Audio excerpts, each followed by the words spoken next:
What's up, everyone? I'm Joe Pompliano, and this is the Joe Pomp Show. Today, I want to talk about the Monaco Grand Prix. Now, this is one of the most historic and iconic events in sports. It's been on the Formula One calendar for nearly 100 years, and the 2-mile track along the Mediterranean Sea attracts some of the world's most famous celebrities.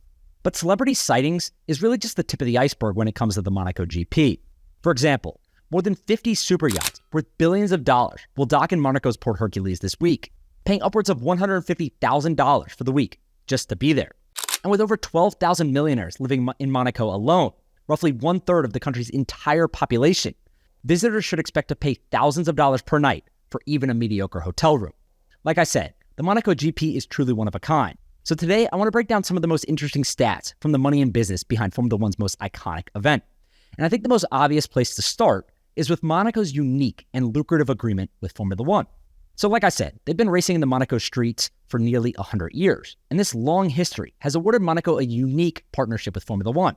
For example, Monaco reportedly only pays a $15 million per year hosting fee. That's anywhere between $5 million to $40 million less than any other race on the calendar. And if you look at Qatar, they're paying $55 million. Australia's paying $35 million. Canada's paying $30 million.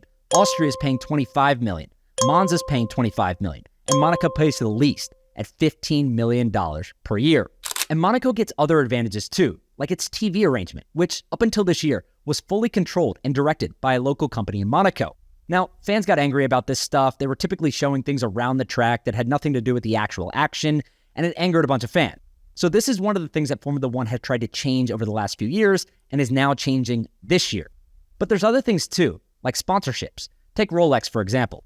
Formula One has a $50 million annual deal with Rolex, yet TAG's name is all over the track in Monaco because they have a partnership directly with the Monaco GP.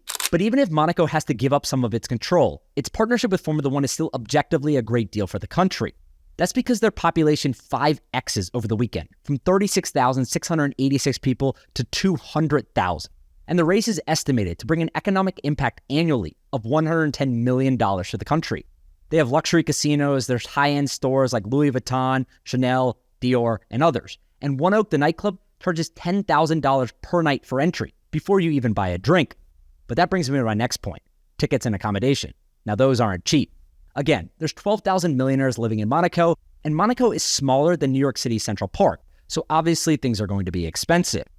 And on top of that, there are only 37,000 tickets to the race, compared to more than 100,000 for like the US Grand Prix in Austin, Texas. So limited supply plus expensive people living in the area creates a supply and demand imbalance, and tickets are really, really, really expensive. You can get in on Friday alone for $160. That seems reasonable.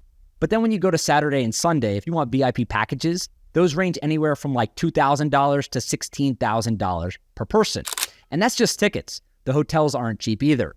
Most people end up staying in other areas like Nice, France, or other places like that because you can get to Monaco within 20 to 25 minutes, and hotel rooms are cheaper. They're like $300 to $400 per night. But if you want to stay in Monaco and you want to stay in a nice place, like the Hotel de Paris Monte Carlo, you can be paying upwards of $6,000 per night. But if you don't want to stay in a hotel room, maybe you'll be staying on a yacht. One of the most famous parts of the Monaco Grand Prix is the yachts that are in attendance. Again, there's 760 spots in the Monaco harbor, and all of them will be full this weekend. Several of the boats will be worth more than $100 million in total, and these boats can expect to pay anywhere between $12,000 on the low end for a bad spot in a small boat to $140,000 for their weekly spot in the harbor. Of course, not every boat in Monaco is a super yacht, but the biggest boat for many years was a 316-foot yacht called Faith. The $200 million boat had a gym, theater, pool, sauna, jet skis, and helipad. It was previously owned by Aston Martin CEO Lawrence Stroll until he sold it to Michael Latifi, the father of former Williams driver Nicholas Latifi, and the boat rents out for a measly $1.5 million per week. Now, obviously, Nicholas Latifi is no longer in Formula One, so we don't know if Faith is going to be there this year, but there will still be plenty of other impressive boats in attendance, like Octopus, for example. This is a 414-foot super yacht, previously owned by the late Microsoft co-founder Paul Allen. It's already docked in the Monaco harbor and is ready to go for the week. It's valued at $285 million. It has 13 cabins that sleep 26 guests.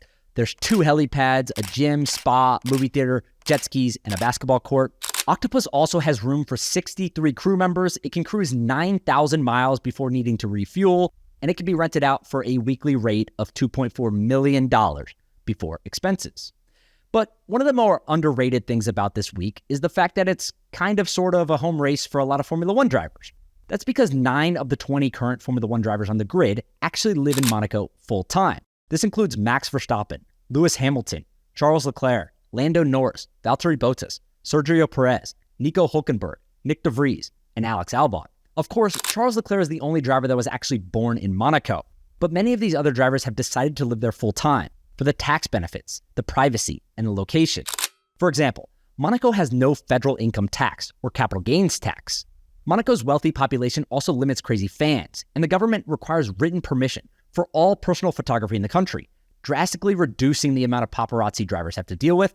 And from a location perspective, it doesn't get much better either.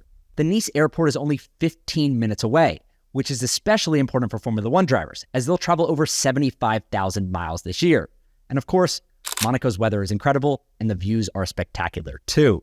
And the last thing I want to talk about today is the future of the Monaco Grand Prix. Now, obviously Monaco has a lot of positives, everything from history, viewership, and media attention. But there are also some negatives. For example, there were just 2 overtakes in last year's race. I believe they were both done by Pierre Gasly on mismatched tires. And the races essentially follow the leader after qualifying on Saturday. This obviously upsets fans for its lack of action, and people want to see change. And when you combine that with Liberty Media's obvious goal to maximize the sport financially, many people are starting to question whether Monaco will remain on the calendar in its current form, aka with a long list of special privileges that they're awarded by the sport. Now, I wouldn't expect Monaco to be leaving the calendar anytime soon. They just signed a deal, I believe it was last year, with Formula One that extends the race through at least 2025. But that doesn't mean Formula One won't eventually make them make some changes. The TV deal is already changing this year. It wouldn't surprise me if the sponsorship agreement changes in the future and even the race fee increases. But again, at the end of the day, this race probably isn't going anywhere. It's too important to the sport, and it has too much history to be leaving the calendar. The drivers don't want it to happen, and the vast majority of fans don't want it to happen either.